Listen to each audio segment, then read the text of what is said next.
예수님의 제자 가운데 가룟 유다는 예수님을 팔기 위하여 대제사장을 찾아갔습니다.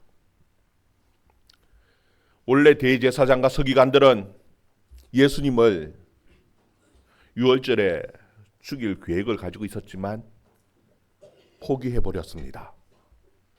왜냐하면은 유월절에 많은 사람들이 몰려올 건데 잘못하면 폭동이 일어날 수 있겠다 해서 포기해버렸어요.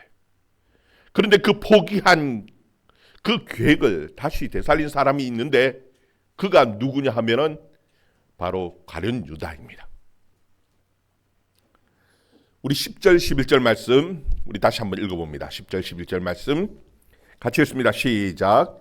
12 중에 하나인 가룟 유다가 예수를 넘겨주려고 대제사장들에게 가매 그들이 듣고 기뻐하여 돈을 주기로 약속하니 유다가 예수를 어떻게 넘겨줄까 하고 그 기회를 찾더라. 아멘.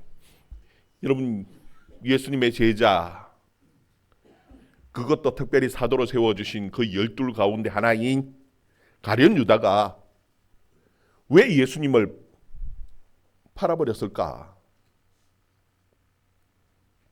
그 이유에 대해서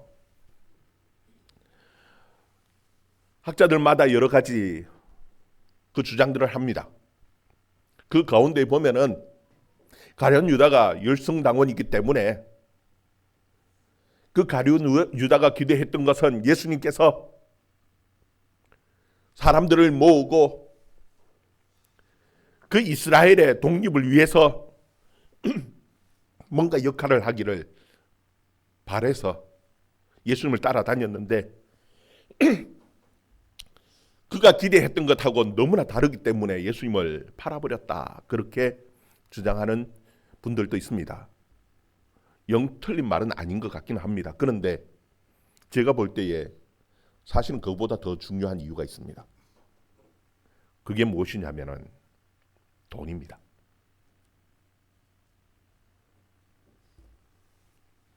요한복음 12장에 보면은 예수님께서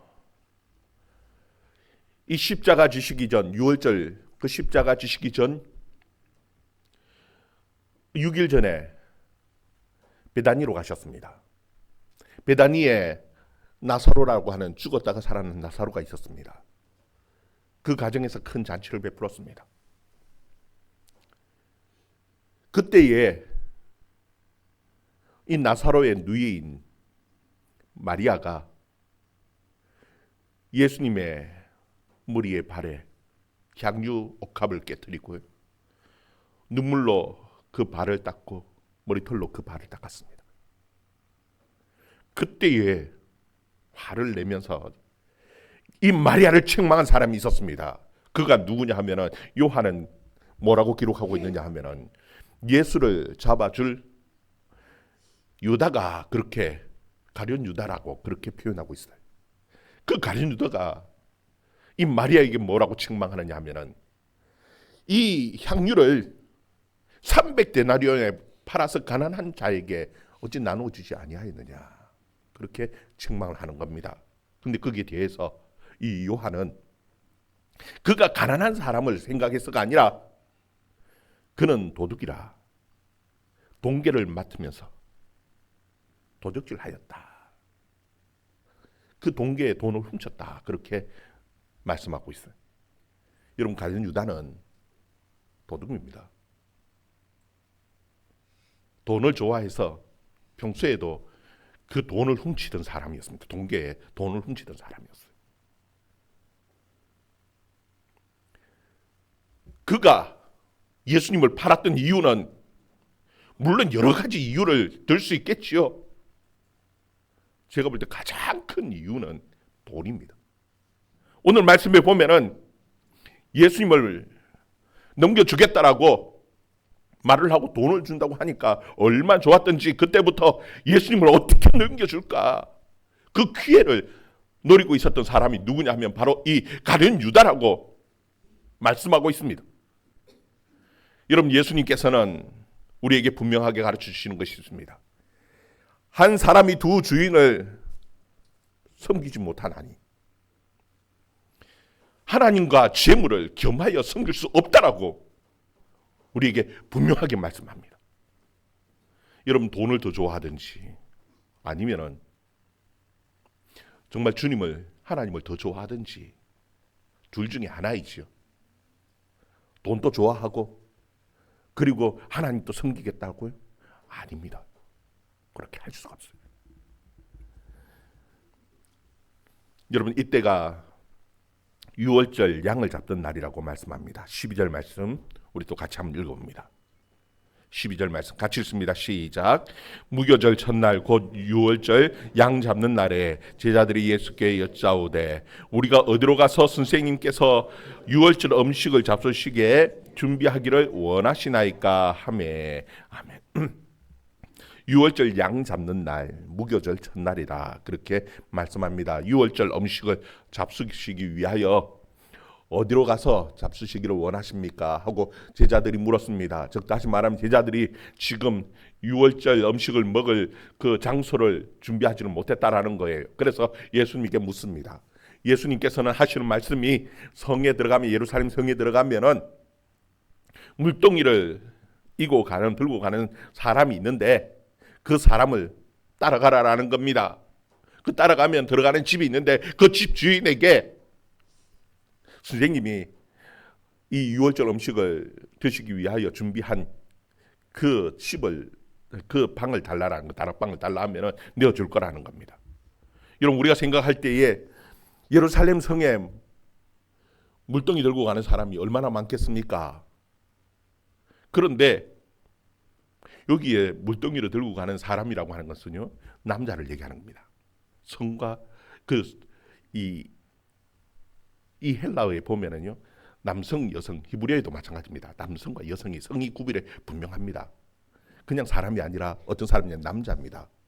보통 물동이는 누가 들고 가느냐면은 여자들이 물동이를 들고 이고 갑니다. 남자들은 물동이를 잘 안 들어요. 근데 보니까 예수님의 말씀대로 그 예루살렘에 들어갔더니 물 항아리를 들고 가는 그 사람이 있더라는 겁니다. 남자가 있더라는 겁니다. 그래서 따라갔는데 그 집 주인이 이미 다 예배해 놓고는 예수님에게 유월절 음식을 드실 수 있는 방을 예배해 놓았다는 겁니다. 그리고 그곳에서 유월절 음식을 준비해 놓고 예수님과 함께 그곳에서 식사를 합니다. 여러분, 유월절 음식은 도대체 무엇이기에 그렇게 유월절 음식이 중요하게 생각을 하고 준비를 하는 것일까? 여러분, 유월절은 특별히 양을 잡는 날입니다. 그 사람의 수대로 양을 잡아요. 사람이 많으면은 양 한 마리가 아니라 두 마리 잡기도 하고요. 사람 수가 적으면은 한 집이 아니라 두 집이 같이 어울려서 양 한 마리를 잡기도 하고 사람의 수대로 양을 잡아서 먹는데 그날 밤 그걸 다 먹습니다. 그리고 그 아침까지 남겨두지 않습니다. 근데 먹다가 보면 다 못 먹고 남겨두는 것 있으면 어떡합니까? 그 남겨둔 것은 그 다음날 아침에 다 태워서 없애는 겁니다. 유월절 그 날이 되면은 양과 염소 새끼를, 1년 된 양과 염소 새끼를 먹는데 다 그날 다 먹습니다. 그런데 요때 먹는 음식에 또 특징이 하나 있습니다. 그게 뭐냐니까 떡과 함께 먹는데 이 떡은 그냥 떡이 아니라 무교병입니다. 뭐라고요? 무교병. 이 무교병이라는 것은 누룩을 넣지 않은, 그래서 딱딱하고 질긴 그런 떡입니다. 우린 성찬할 때 보면은 맛있는 카스테라 폭신폭신한 걸 넣어 놓았더라고요. 사실 유월절, 첫 유월절 이 예수님께서 드신 그 떡은요, 이런 떡이 아닙니다. 질기고 딱딱하고 먹기 힘든 그런 떡이었어요. 그리고 그 떡을 먹는데 그것도 그냥 먹는 게 아니고 나물 반찬 같이 먹는데 쓴 나물을 먹습니다. 어떤 거 먹는다고요? 쓴 나물과 함께 그 양고기와 함께 그 딱딱하고 질긴 무교병을 같이 먹는데 이것이 바로 유월절 음식입니다. 그런데 예수님께서 그 제자들 12를 데려가서 앉아서 먹는데 식사하기 전에 무슨 말씀을 하시는데 그 무슨 말씀이냐면 17절 말씀, 18절, 17절, 18절 말씀 또 같이 읽습니다. 시작.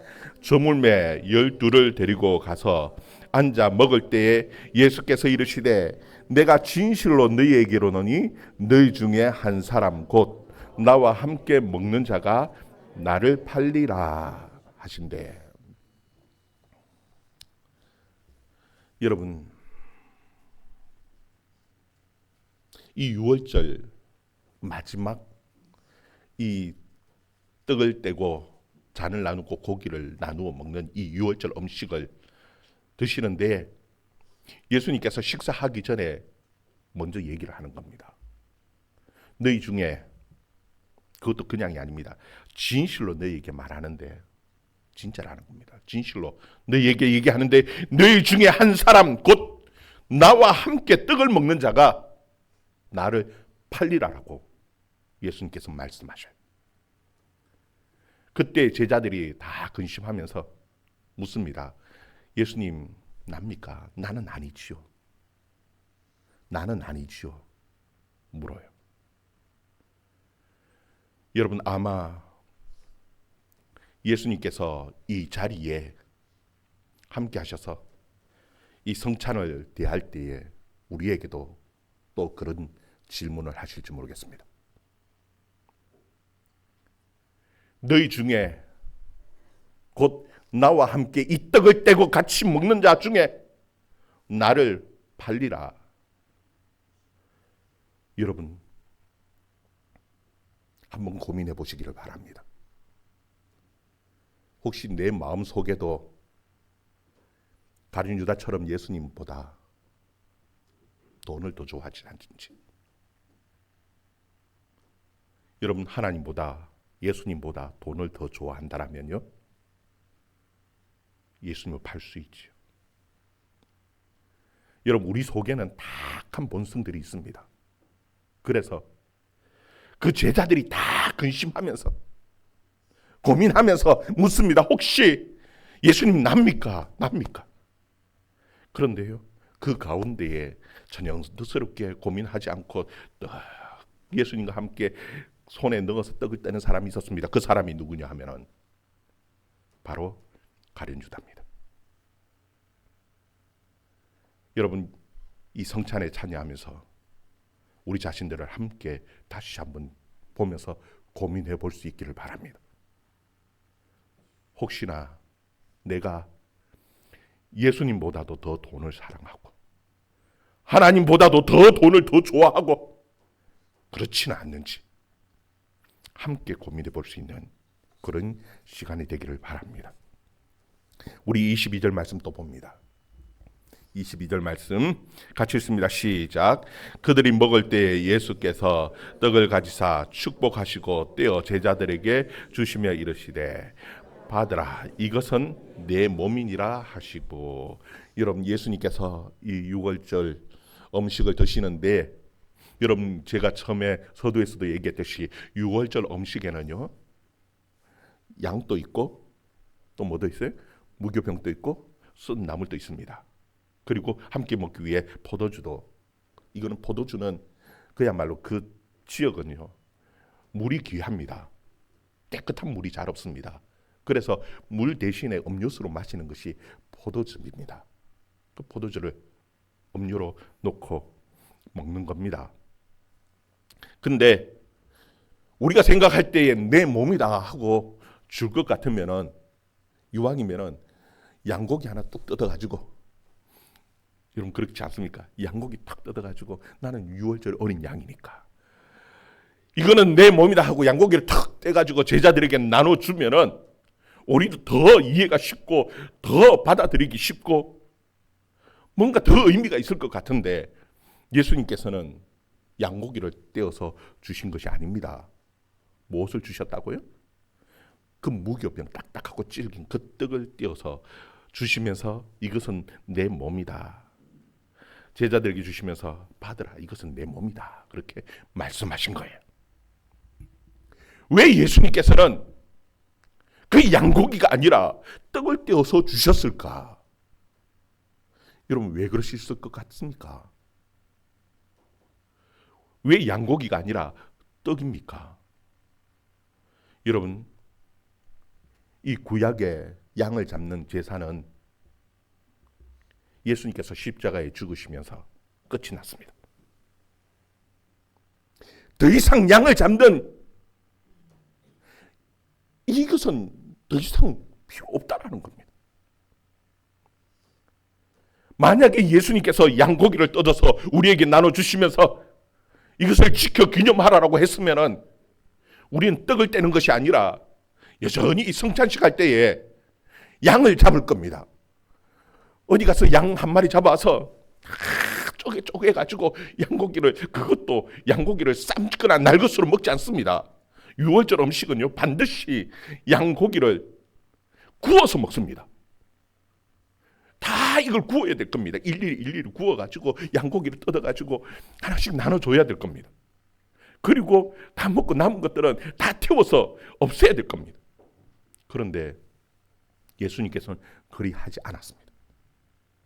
떡을 떼어주셨습니다. 양고기를 나눠주시지 않고 떡을 떼신 것은요 더 이상 피 흘림의 그 제사는 끝이 났다라는 것을 우리에게 가르쳐 주시는 것이고요. 그리고 이 떡이 의미하는 것은요 몇 가지 있습니다.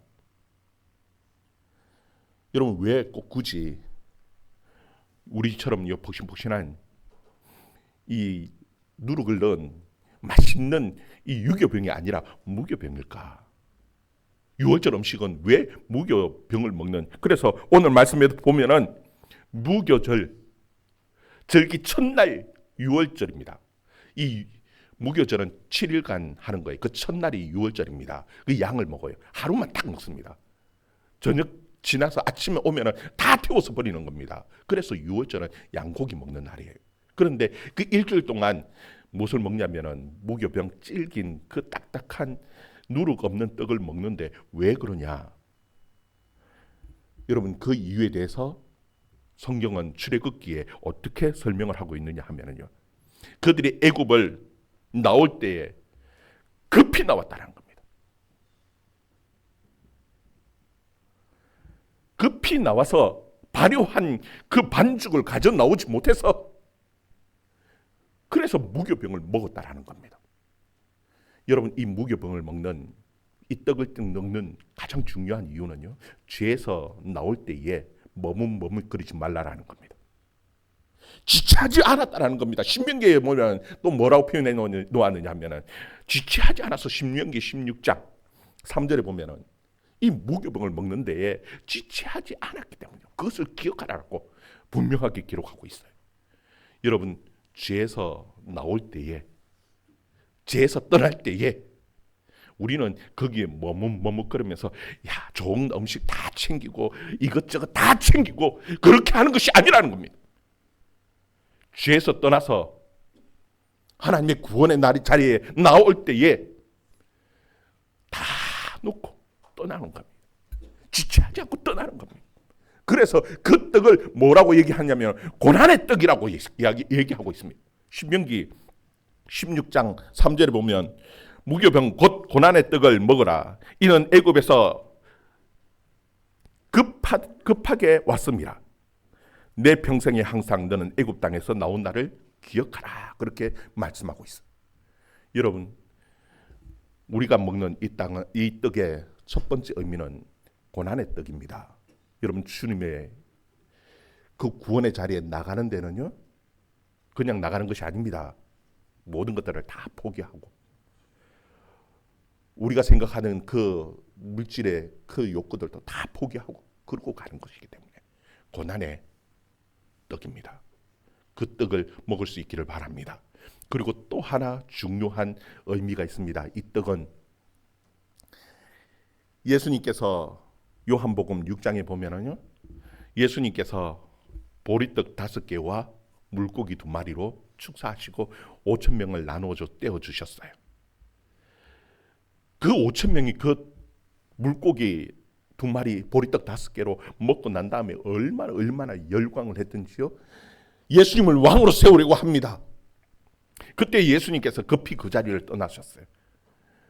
배를 타고 건너편까지 가셨어요. 그런데 그 건너편까지 사람들이 몰려왔습니다. 예수님께서 그들에게 하시는 말씀이 너희가 떡을 먹고 나를 따르느냐, 너희가 하나님의 일을 하라고 말씀하셔요. 그때 이 사람들이 도대체 하나님의 일이 무엇이냐 물어요. 그랬더니 하나님이 보내신 그 사람을 믿는 것이다.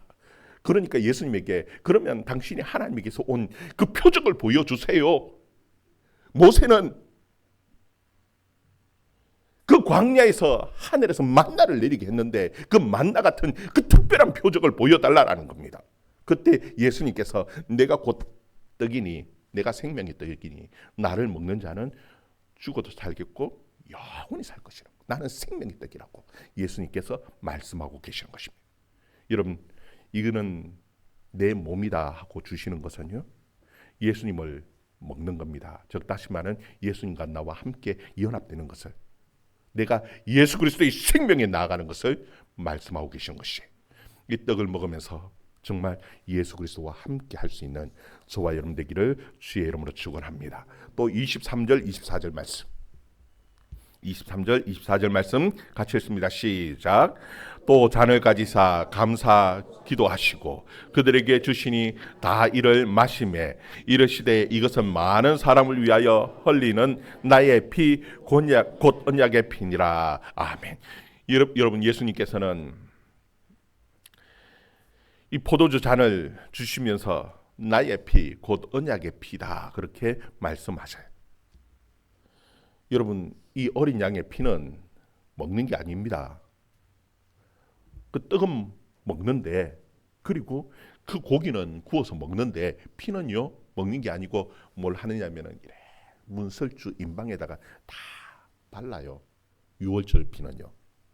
근데 갑자기 예수님께서는 이는 나의 피다, 내 언약의 피다 하고 나누어 주시는 거예요. 포도주를. 도대체 이 언약의 피라는 것이 무엇이냐? 여러분, 성경에 보면은 언약의 피에 대해서 설명한 곳이 있어요. 이 언약의 피에 대한 말씀이 출애굽기 24장에도 나오고요, 히브리서에도 그 언약의 피가 무엇인지 설명을 해 놓았어요. 여러분, 이 언약의 피라는 것은 무엇이냐면 하나님과 하나님의 백성들 사이에 언약을 맺을 때에 뿌렸던 그 피를 말하는 겁니다. 여러분, 이스라엘 백성들이 출애굽한 이후에 시내산에 모였습니다. 하나님께서는 그들의 하나님이 되시고 이스라엘 백성들은 하나님의 백성이 되는 것을 언약을 맺으시는데, 하나님께서 하게 하신 것이 무엇이냐 하면은 우슬초를 가지고 소와 양의 피를 가지고 그 백성들에게 뿌렸습니다. 다 뿌렸습니다. 그리고 너희는 거룩한 나의 백성이라고 되게, 백성이라고 말씀하시고요. 그리고 하나님께서 그들 가운데 거하기 위해서 성전을 건축하게 하셨습니다. 그때의 성전은 성막이라고 해야 되죠. 천막으로 하나님이 거하실 움직이는 성전을 건축하게 하셨어요. 그리고 그 성전 안에는요 방이 2개가 있습니다. 성소라는 곳이 있고요, 그 안에 들어가면 지성소가 있습니다. 그리고 성소의 모든 것들을 다 피를 뿌렸어요. 그리고 특별히 그 지성소 안에는 1년에 한 번 대제사장이 그 모든 백성들의 그 죄를 다 깨끗하게 씻기 위하여 1년에 한 번 피를 가지고 들어가서 그 언약궤 위에 있는 속죄소에, 죄를 씻는 그 속죄소에 피를 뿌렸습니다.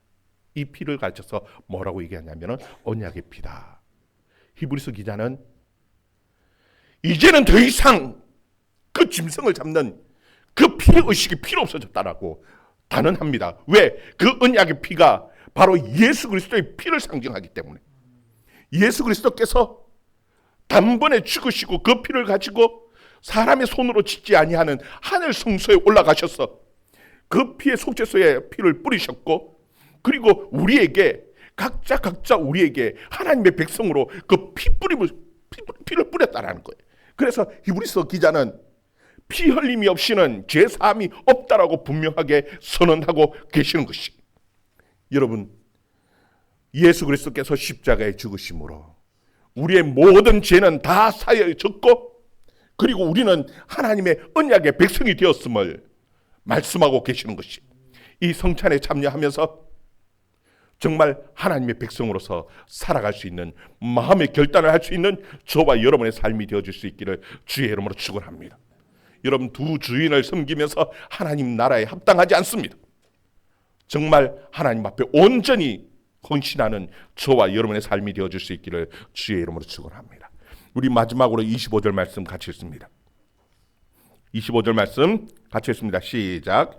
진실로 너희에게 이르노니 내가 포도나무에서 난 것을 하나님 나라에서 새 것으로 마시는 날까지 다시 마시지 아니하리라 하시니라. 아멘. 여러분 여기서 예수님께서는 내가 포도나무에서 난 것을, 즉 다시 말하면 포도주를 하나님 나라의 새 것으로 마시는 날까지 다시 마시지 아니하겠다 말씀하시는데, 여기서 중요한 것은 마시지 않는다, 마신다가 중요한 것이 아니라 하나님의 나라입니다. 예수님께서는 십자가에 죽으십니다.